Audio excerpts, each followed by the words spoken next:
hackers targeted Hillary Clinton's campaign manager, John Podesta. Mr. Podesta is an almost fanatical party enforcer for the Democrats. He has long been a confidant of Secretary Clinton. Talking Points believes that if the intel is correct and Russian hackers working for Putin did indeed intrude on the American election, President Obama must take action. First, he must speak directly to the American people about the evidence, and second, he must apply sanctions against the Putin government. These cyber attacks are just that, attacks. So let's get on it, Mr. President. Now for the fallout. By hacking into Podesta's email, we know, beyond any doubt, that the American press is corrupt, at least to some extent. For example, New York Times political reporter Mark Leibovich appears to have given Hillary Clinton's spokesperson, Jennifer Palmieri, editorial control over a major news story in the Times. The reporter asked Ms. Palmieri if he could use certain quotes that Hillary Clinton gave him in a private off-the-record meeting. That's against journalistic procedure. You don't write a political article okayed by a campaign. Another example, working for CNN at the time, now Democratic Chairwoman Donna Brazile, apparently fed the Clinton campaign a question that CNN was going to ask during a town hall meeting featuring Mrs. Clinton. Again, that's corruption.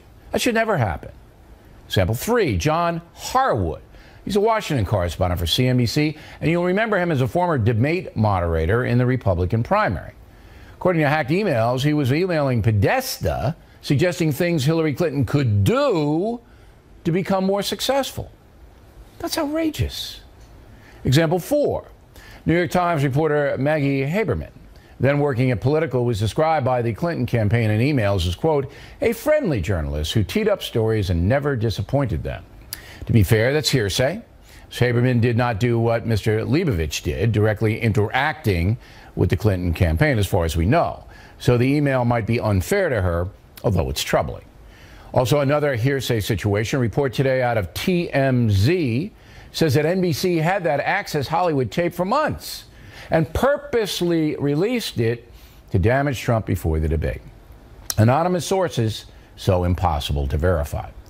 Finally, the talk show host Steve Harvey provided Hillary Clinton's campaign with the exact question Clinton.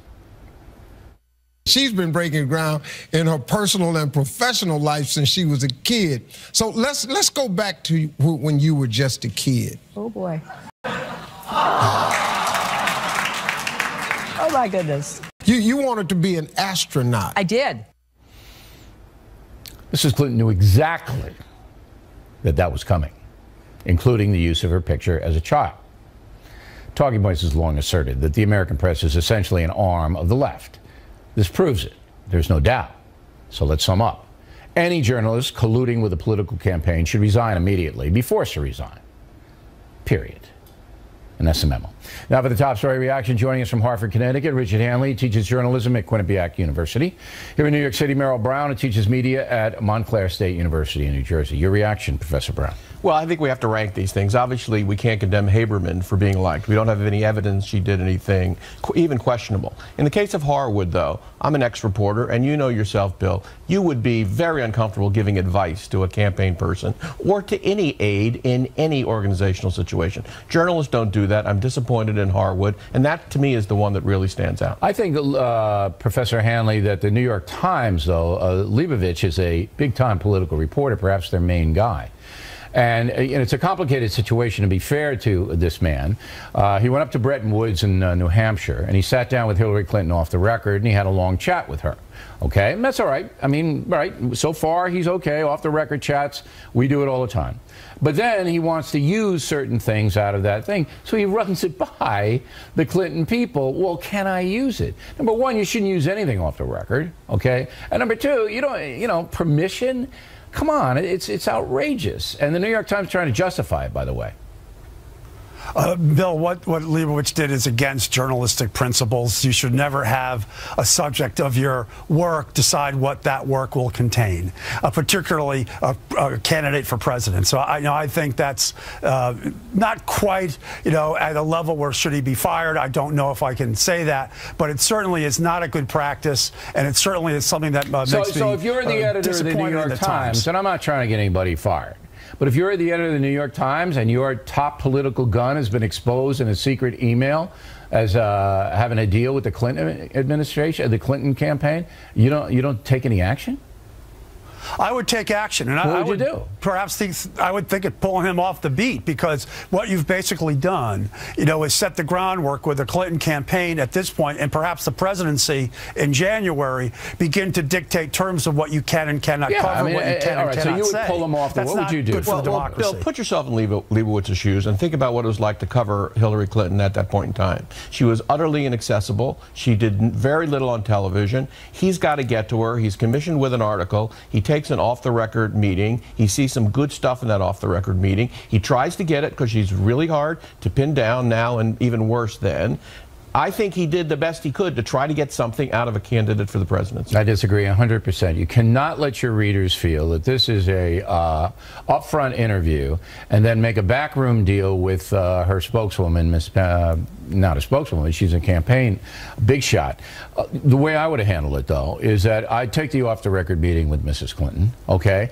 And then I would say to her, okay, look, I'm going to do an article. I'm not going to quote you, but I'm going to paraphrase your positions. And then I'm going to tell the reader that I am doing that. Wouldn't that be a better way? That would absolutely be a better way. That's the way you do journalism. There are two choices there. We don't know what he would have done if they had said no. He might have done what you suggested. But you can't do that because it's subterfuge. Trump, Mr. Hanley, said last night on this program that he's seen more piling on than any time in U.S. history. And I agree with him.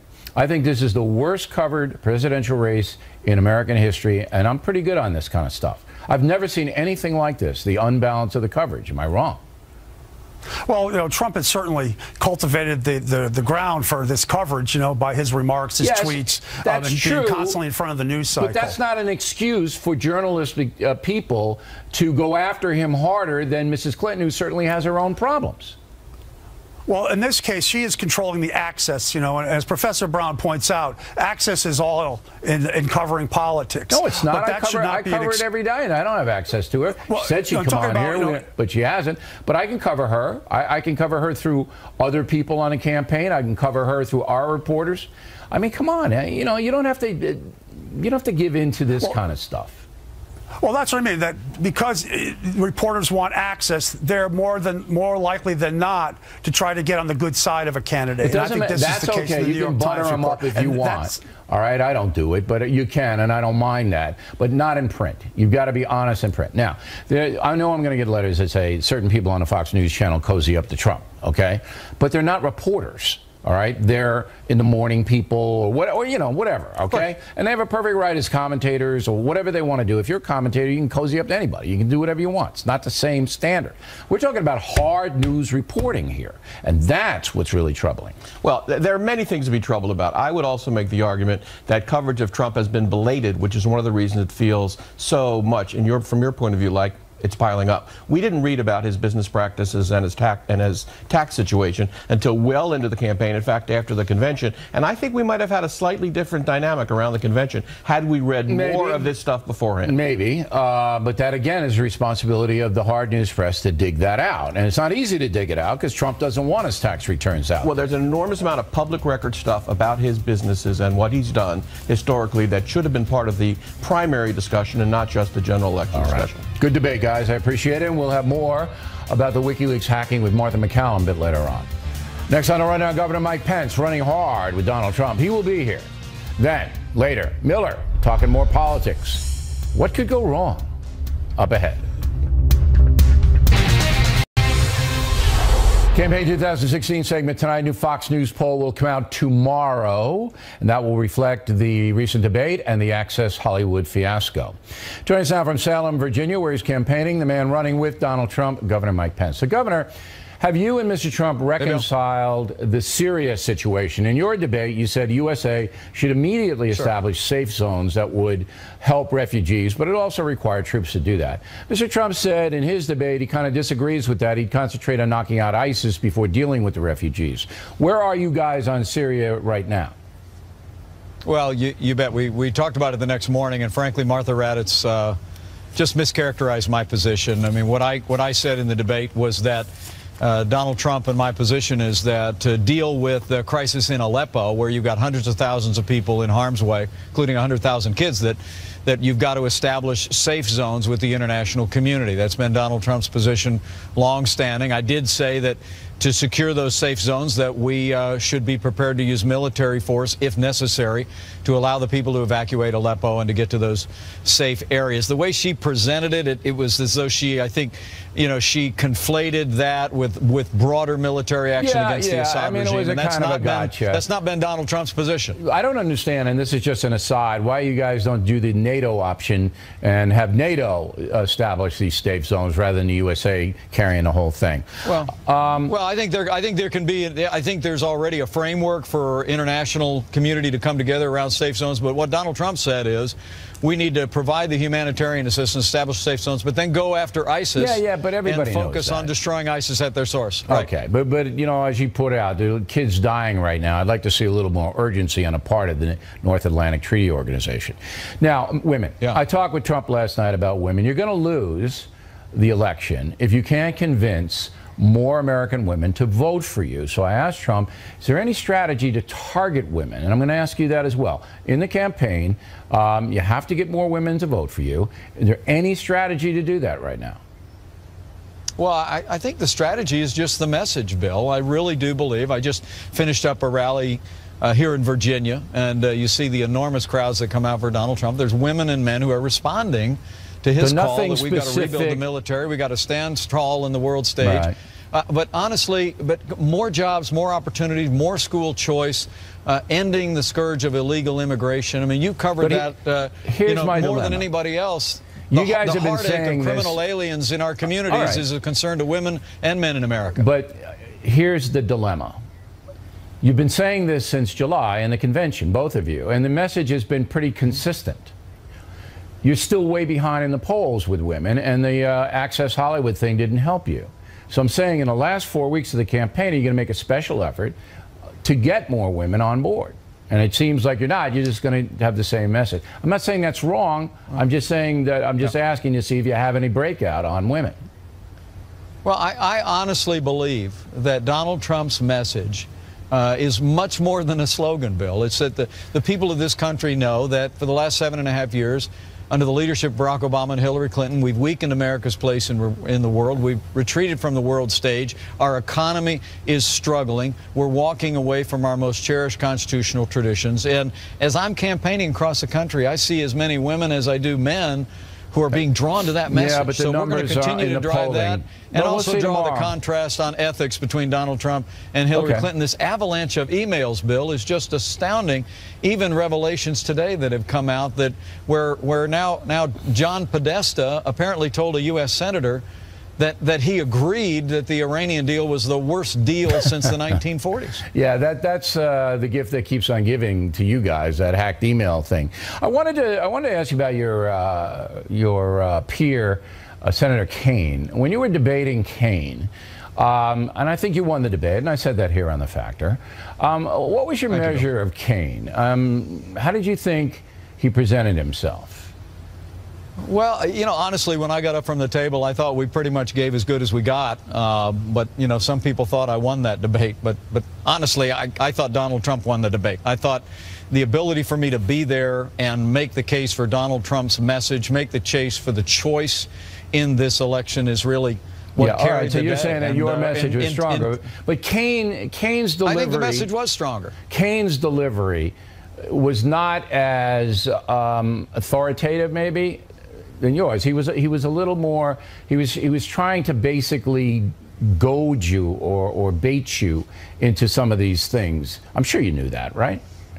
Yeah, well, sure. Well, it was kind of amusing to me to hear him say in the debate a couple of times that we were running an insult-driven campaign at the same time that he was going through a long, obviously memorized laundry list of insults and mischaracterizations of Donald Trump's positions. But, you know, for me, that night, my objective was really to draw the contrast between Donald Trump and Hillary Clinton, between really not just two candidates, but really two futures. And I was very humbled to be part of it. You were ignoring him? No, it was hard to ignore him after he interrupted me 72 times, but, you know, yeah, he beat you by 30, wasn't it? Debate like 71 to 40. You got him 40 times. All right, now. Yeah, I wasn't counting, but I'll tell you, I thought it was a good, vigorous debate, and if we came away with people understanding how clear a choice this is. It is a clear choice. To have had the opportunity. To be honest, and you know I always am, I mean, you're 7 points behind nationally. And tomorrow we'll tell the tale on the polling this week, because the new polls will come out reflecting the Access Hollywood thing and the debate. Yeah, but so Bill, you're 7 down. Bill, I got to tell you something. Honestly and truly. Look, A, the only poll that matters is going to be finished on November the 8th. B, there's something going on in America right now. The people that you speak for with such a clarion voice, the people you so affectionately call the folks have had it with the direction of this country. They're tired of an America, you know, apologizing to our enemies, abandoning our friends. They're tired of a weak and listless economy. 156,000 jobs created in September, a 1% growth economy. People know we can do better. Yeah, and well, the polls show that too. I got to tell you, this is a movement of the American people, and I wouldn't be the least bit surprised that what you saw happen in the primaries, where Donald Trump ended up overperforming the polling in state after state, didn't come around this fall when the American people show up and make their voice be heard and make him the next president. We appreciate you coming on. Thank you very much. Directly ahead, my interview with Donald Trump last night caused a lot of discussion all over the world. We'll update you on what's going on. And later, Miller talking politics once again. Uh-oh. Factor's coming. Right back. Factor follow-up segment tonight. As you may know, we interviewed Donald Trump last night, and that chat's getting a lot of attention all over the world. Joining us from Washington, Jonathan Swan, who covers politics for The Hill. Here in New York City, Philip Bump, who covers politics for The Washington Post. I was a little bit surprised it got so much coverage. We've interviewed Trump here, you know, I would say close to 10 times since the convention. But this one really exploded. Why do you think that is? I think in part it's because Donald Trump hasn't been doing a lot of interviews recently, right? I mean, he's sort of been a little more reserved. He hasn't had a press conference in several months now. And so I think that when he has an opportunity to sit down with someone and actually share his views, that's going to be something that gets attention. Did anything in the interview jump out at you? Yeah, I mean, I think that when you asked him about women voters, I think that was probably one of the key things a lot of people focused on. And I don't think he had a very good answer. I mean, I think it's a key point that you raised, which is that he is struggling with that demographic. And I don't think he was able to present a way in which what he'd be doing moving forward was different. Well, both Pence and Pence just said it too, Mr. Swan, that they're going to basically stay with the message that they have. Yeah. The country's going to hell, and women are obviously affected by that. They're not going to target women with any special commercials. Trump said it last night. Pence just said it 5 minutes ago. Do you think that's a good strategy? Well, I thought it was striking. I mean, I watched both interviews, and you kept coming back to it. You said, you know, is there going to be a change in direction?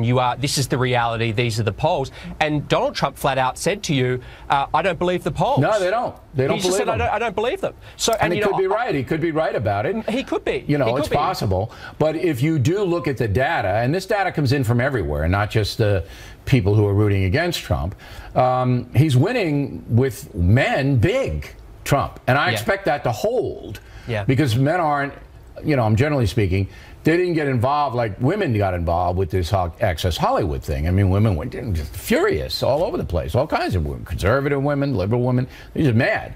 But it looks like the Trump people are going to ride that out and just basically go on the message. Will that work? A bit of this is bluster.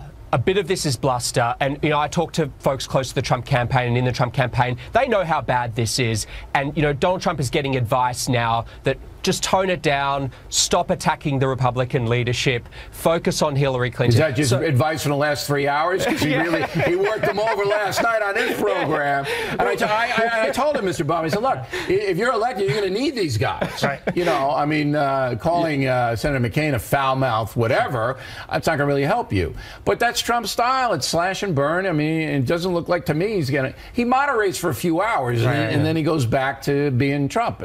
But that has appeal. That has appeal. It does have appeal, but what we've seen so far is it only has appeal to a certain percentage of the electorate. And one of the things he hasn't been able to do is expand that percentage outward. To your point around women voters, if he's going to do the same thing, we know how much of the women vote that gets him, and it is not enough to actually win this campaign. If you believe the polls. Sure, if you believe the polls. They don't. Right. They say they're going to overperform. You heard Pence. Right. We're going to overperform, and people are going to come out. There might be a little bit to that because, you know, in certain places, if you say you're a Trump supporter, you get shamed, you get banned socially. And it made a lot of people going, you know, I don't like her, so I'm just going to go with him. Do you see any of that? I mean, it may be. And, you know, the fact that they're not doing anything, obviously, Donald Trump is not a traditional political candidate, right? And so he probably doesn't put as much faith in polls as someone like a Hillary Clinton does. Unless the polls favor him. Right, of course. Then he loves them. Of course. Which is not unusual for a politician. No. Right. Mr. Swan, the vote that comes down is one more debate, and the second debate wasn't as widely watched as the first, even with all the excess Hollywood stuff. The third one will probably be the least watched. So at this point, it's just a matter of who's going to wear down first. And Hillary Clinton every day now has got the WikiLeaks thing. Every day is another embarrassment. Now it's open borders. Going to do a big thing about that tomorrow. So I think she's ahead, and I think the odds are she'll win. But I don't think Trump is out of it. Well, Trump's strategy, their strategy now is to drive Hillary Clinton's favorables right down. I mean, she's already historically unpopular. So you're seeing these advertisements come out that are really tough. I mean, yesterday was her coughing and stumbling up the steps and falling into the car. And today, you know, very strong stuff on, you know, the corruption allegations and various others. So I think you're going to see them basically thermonuclear on Hillary, and then they're going to try and keep him disciplined, and whether he can or not, who knows. And then Steve Bannon, the CEO of the Trump campaign, his whole view is that Trump needs to go around the media to whatever extent he can do that, and talk directly to the American worker. And I think that's a smart strategy, and then we'll see if there's any more October surprises. Gentlemen, thanks very much. We appreciate it. Plenty more ahead as Factor moves along this evening. Martha McCallum investigating charges that Putin trying to influence the American election. She'll have the latest. Also, we've been investigating the murder of 2 California police officers by a gang member. Awful situation out there. We'll tell you what we know, and we hope you stay tuned for those reports. Personal story segment tonight. Can the Trump-Pence ticket win back women? Earlier you heard what the governor said about that. Now let's turn to Monica Crowley and Ebony Williams to join us in New York City. I'm surprised, I really am, that the Trump campaign isn't targeting women with special commercials and ads and things like that, aren't you? Yeah, I am actually a little bit, because among conservative and Republican women, Donald Trump is actually doing fine. But among women in the general electorate, not so much. He's running about a 20-point gender gap. That's a lot. And yeah, so we know the indelicate things he said about women. We just had a new release last week that cost his campaign a lot of heartache. He should, I think, be specifically talking to women. And he can do that by talking about all of the issues are women's issues. But more specifically, he should be pointing to the wreckage of the Obama-Clinton economic record, because 3.7 million women have fallen into poverty over the last 8 years. The female labor participation rate is the lowest it's been in 25 years. And for women, the median wage rate has actually dropped by over $700 a year. There's plenty of stats. If they can speak to women on those economic issues and say, I am the key to prosperity for you, he could actually get women to take a second look. All right. Why do you think they're not doing it? Why? Because they both say, Pence and Trump both say that they don't have anything on the board. And I think they're right to not do anything, Bill, actually. Really? I disagree with you and Monica. Yeah, because there's nothing that can be said. Now, there are women that already, Monica's messaging is spot on. They believe that Donald Trump is the only leader that can bring back economic prosperity, protect them from ISIS and the like. And guess what? They are already on the Trump train, Bill. Are you telling me that a skilled propagandist, of which there are many in this country, paid very well, can't come up with a 30-second spot to target women to say, hey, look, we know what you've been told, but here's the guy that can really make your life better. You don't believe that a spot like that can be developed? No, Bill, not in 28 days. Again, the women that would be compelling to, and I'm not saying that that's not a compelling message for many women in this country. I know them, but they have already bought into it. So there's nothing new at this point. Too much damage has been done. In states like Pennsylvania, Wisconsin, states that Trump's going to need to pick off 1 or 2 of those. Out west, Nevada, Arizona, Utah now is very close. I think that it can be done, and it's not that hard. Right. I mean, look, the Trump campaign is making 1 million ads that are running on the web and television and radio. It costs them very little to make these kinds of targeted ads. And you know, the truth is, it's not too late. I mean, I know the window is only 27 days from today, but there is still some running room for Donald Trump because he is not a traditional politician. Okay, let me ask you about both. You first, Ebony. Among your female friends, is this Access Hollywood thing big? I mean, are they still chatting about it, or has this died down? There's talk about it, but not in the way that politically matters, because they've already my friends have already decided what they think about Trump, for better or for worse. They saw That's already decided. They decided. It either confirmed their worst fears, or it did not move them, to Monica's point, because they still are sold on the fact that he's the best for the job. Is there still chat about this, or is it ebbed? It's, you know what, from the crowds that I'm hearing on social media. No, your friends. Americans, I know you have my few friends. Yeah, I have a lot of friends. Many friends. A lot of friends. You're nice. I do. Yes. Thank you. Are they still talking about it? No, it's over? Because what they understand is there's a choice for American people on November 8th about the future of the country. Right. So this is now abated among the people that you guys To them, it looks like a media and elite obsession to destroy Donald Trump. Okay. Nobody's supporting Donald Trump, Bill, because they think he's particularly gentleman-like. They believe he's a certain kind of leader, or they think he's the worst thing America's ever seen. I would say not much in the middle. That's right. Okay, ladies, thank you. Thank you. We come right back. Martha McCallum investigating whether Putin's trying to undermine the U.S. presidential election. Martha is next. Thanks for staying with us. I'm Bill O'Reilly in the Impact segment tonight. As we told you in the Talking Points memo, U.S. intelligence believes that Russia is behind the hacking of John Podesta's email and is actively trying to undermine the U.S. election. We asked Fox News anchor Martha McCallum to investigate further, and here she is. So what did you find out? So on Friday, the United States government officially said that our intelligence officials had determined that, yes, indeed, it was Russia that was hacking into these emails. One of the things that it politically gives the people, Hillary Clinton and her aides and John Podesta, is cover to sort of throw everyone off the main issue of what's in the emails. They can deflect. Say, we can't even discuss this. We don't even know if these things are real or not. That's not working. This email thing is an everyday thing, and everybody's talking about it. But was the intelligence that the Homeland Security and was it DNI? DNI, James Clapper, and Homeland Security. Was that convincing? And then they said, well, it looks like their pattern. And yeah. I mean, I don't know. I think it's odd, frankly, that they suddenly made this determination that, yes, indeed, they could absolutely certify that it was Russia that was hacking in. It's been going on since the summer. John Podesta claims that it was Roger Stone who had, he's a Republican, but that's said that he has a connection to this. But if it is, no, it's very thin in terms of evidence of what links him. All they have said is that U.S. intelligence officials looked into it and determined that, yes, indeed, there was a link. So the evidence that's been presented to we the people is thin that the Russians are doing it. I'm not saying they're not. I mean, Putin would do it, but we want an assessment of how strong the evidence is. Now, once the Russians start to do the WikiLeaks thing and start, or whoever's putting it out, it's a drip, drip, drip, drip, drip. What was the thing that caught your attention today? You and Hemmer, you have that morning thing going on. Yeah. 2 hours you got to kill. Was there anything that... What caught your attention? You know, one of the things that came out was Brian Fallon and his discussion with the DOJ. They sort of tipped him off that the judge was going to put out a schedule for when the emails had to come out. Fallon is who? Tell the audience who Fallon is. He's the spokeswoman for Hillary Clinton. He also used to be the spokesman for the Department of Justice. Okay, so the DOJ tipped off Fallon, the spokesperson for Hillary Clinton, that something was coming down. I mean, it's public information. There's sort of the overwhelming takeaway from all of this is that you get a sense for how closely tied all these people are. The agencies to each other, to the White House, to the Clinton Foundation. There's no smoking gun in these emails as of this moment. Yet. The most debilitating thing for Hillary Clinton was the open border statement that she made doing that tomorrow. Since she's backed up TPP. Okay, and they attacked the Catholic Church too. Said bad thing in his emails. Okay, now let's go out to Palm Springs. This is one of the worst things I've seen. 2 police officers killed by some thug, allegedly. The thug did it. There they are. And the officer, Mr. Vega, he has like 8 children, right? 8 children. And then the other lady is 27 or was 27 years old. Leslie Zaredny. So they both enter, they answer a domestic call. And then, well, who's this guy? I mean, his name is John Felix. It was a domestic dispute. It was his family that lived in the house.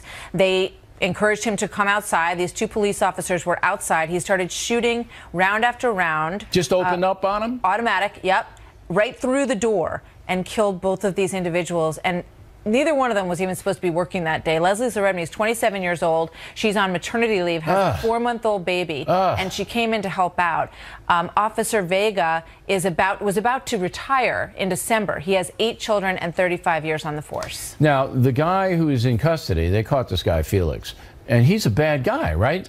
Long rap sheet. Is he a gang member? Well, he has a long rap sheet that shows that he was convicted of assault with a deadly weapon back in 2010. No indication that he's tied to a gang. He could be. However, the news that just came out this afternoon is that they have put murder charges for him, and that murder charge is first-degree murder of police officers, 2 police officers, and it does carry the death penalty. And the beef that he got convicted of, he served less than 2 years in the California penitentiary, right? Yeah. And this is it. I mean, they don't punish people, and they're out, and this is what happens. And he wasn't supposed to have a weapon either, because he was on parole. Of course. But these thugs are going to do what they want. Exactly. Martha, thank you. Miller is on deck. He's talking politics again. Then a very strange situation involving my book, Killing the Rising Sun.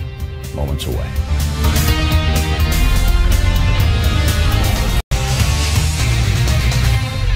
Back in the book segment tonight, as we reported last week, Dennis Miller is in South Africa. We haven't heard from him lately. We hope he hasn't been eaten by a lion. But before he left, Miller had lots to say about politics. Did that picture frighten you, Miller? Yeah, the guy with the bad toupee in the background. That's scaring the living hell out of me. Billy, good to see you, by the way. It's been a few weeks, my friend. I missed you. Hold me. Why are you holding my hand? Listen, Obama giving you stink eye is like Barney Fife telling you he's got a bullet in his shirt pocket. Come on, cut it out. To me, Putin and Obama are playing Risk, and Obama gets up in his dad jeans and leaves the room. Putin just keeps playing while Obama's out of the room. Then Obama comes back in and says, hey, did you take Crimea? Yes, I took Crimea. Win the game, and you win the world. You know what I liked about the picture? It looks like Putin is one of the munchkins on The Wizard of Oz. He's a very, very tiny guy. We represent the Lollipop Guild. All right, now, people voting. Do you think they're going to show up in November, or are a lot of people going to stay home because they don't like either candidate? I think I'm going to vote because of allegiance to the troops. When kids put their life on the line for you, I think you got to get out and vote. Do I think there's any point to it anymore? No. I've told you, Bill, I think it happened already. When you look at the list, IRS audits against people they disagree with, deals with Iran where they get billions and billions of dollars, Bibi Netanyahu turned away at the White House, and Black Lives Matter get into the White House for meetings, sanctuary cities, Obamacare pushed through, no border. I don't want to sound like Deep Throat in the Garage, Billy, but do you really think this is all the work of little Donnie Segretti? Can you tell me what you know? You tell me what you know. I think there's been a coup. I think it's happened. I don't know who the next president is, but I don't think they're going to be able to undo what's been done already. All right, but Trump says he would. In all of those things you mentioned, Trump's on, I guess, your side of the equation. Well, I think my side is just pretty much common sense. You know, I look at Hillary, who now is coughing more than Betty Davis with esophageal reflux in a Welsh coal mine, and nobody's vetting her. 270 days without a presser. The press is in her back pocket. Benghazi, 30,000 scrubbed emails. It happened, man. There's been a weird takeover. There's a liaison, an unholy one, between most of the media and Hillary Clinton. I think whatever happened is going to happen. I came in to see Hamilton. Yes. But then I hear George has a bad sunburn. He couldn't go on, so they're doing some sort of a historical musical. And the world's gonna know your name. What's your name, man? Alexander Hamilton. Alexander, not George Hamilton. Now let's shift gears. Miller, you might not know, a big fan of Dick Van Dyke and many things. Well, here we have a clip. Dick Van Dyke went to Denny's, and this happened. Really? Chitty bang bang, chitty bang bang, chitty bang bang. Oh, you pretty chitty bang bang, chitty bang bang. We love you. All right, that was impressive at Denny's, right? The super breakfast and Dick Van Dyke. Yeah, imagine you're stoned out of your mind coming in for some hash. Hash browns. Yeah, hash browns. I'm just really high. Here's the most ironic part, Billy. Right. You know who's replacing George Hamilton in that thing tonight? Jerry Van Dyke. I gave Miller a copy, advanced copy, of Killing the Rising Sun because Miller, you may know, is very interested in history. What say you? There is a book in the Factor store they call The Rising Sun. Billy, to me, the best of the killing books. I like the way the books are paced. It's like Mickey Spillane meets Pliny the Elder. And, you know, if Truman, who was a Democrat, was alive today, he would be gang audited by his own party. Yeah. And when I think about FDR putting 120,000 or 200,000, I can't remember the figure, people in internment camps, it makes me laugh when they point at Trump and say he's Hitler, and they point at FDR and say that he's a God amidst man. Amen, Miller. Dennis Miller, everybody. And Miller will be back next week. You have been warned. Back to Tip of the Day, strange doings about killing the rising sun. The tip, moments away.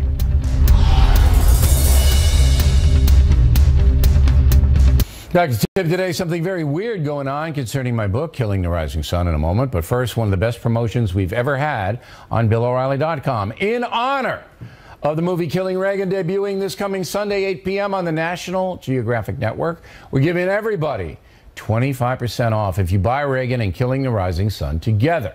Also, if you become a BillO'Reilly.com premium member or re-up your membership, you get any one of my books free of charge or the just-released DVD of Legends and Lies of Patriots. So please remember, all the money I get from BillO'Reilly.com is donated to charity. We made a nice donation to the Haitian Health Fund this week to help the poor folks down there. Charity's address is posted on the website.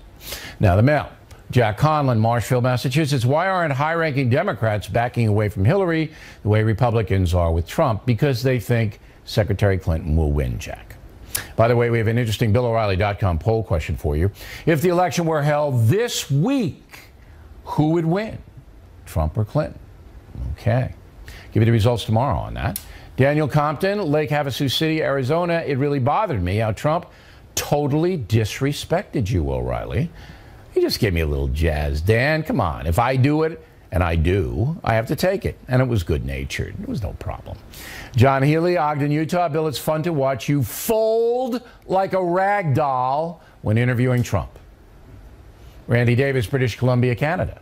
O'Reilly, you are assuming the role of a Clinton protector by asking Trump very tough questions.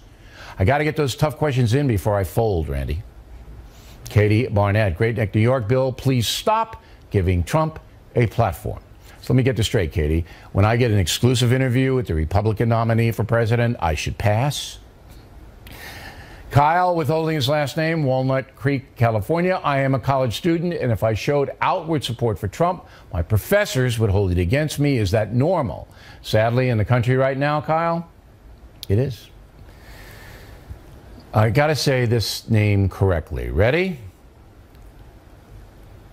João. Did I get it? Fonseca. João Fonseca, Lisbon, Portugal. I hope I got it right, João. Mr. O, just bought my 4th killing book and watched The Factor every night. It would be great if you came here. Love Portugal, João. In fact, I rode a motorcycle completely around your entire coastline, ending in the Algarve. Terrific place. Finally, tonight, fact tip of the day, there's an organization called BookScan that tracks book sales all across the USA. Today, the numbers came in for this week. Killing the Rising Sun, #1 nonfiction book on BookScan. Yet, the only newspaper in the country, the only one that's reviewed Rising Sun is USA Today. No other paper, as far as we know, has reviewed what may very well be the best-selling nonfiction book of the year. Now, is that an accident? You tell me. Wait, I'll tell you. It's not. Many newspaper editors are simply horrified that a barbarian like me, your humble correspondent, and now the best-selling nonfiction author in the world. And you know what? I can't do anything about their horrification. Is that a word? So here's the fact, the tip of the day. When you can't solve a problem, accept it. However, let the folks know what's going on. Yes, you might be called a whiner, but getting the truth out there is more important, is it not? And that is it for us tonight. Please check out the Fox News Factor website, different from BillO'Reilly.com. Also, we would like you to spout off about the fact of anywhere in the world. O'Reilly at FoxNews.com. O'Reilly at FoxNews.com. Name in town, name in town, name in town. If you wish to opine. Word of the day, no chimera.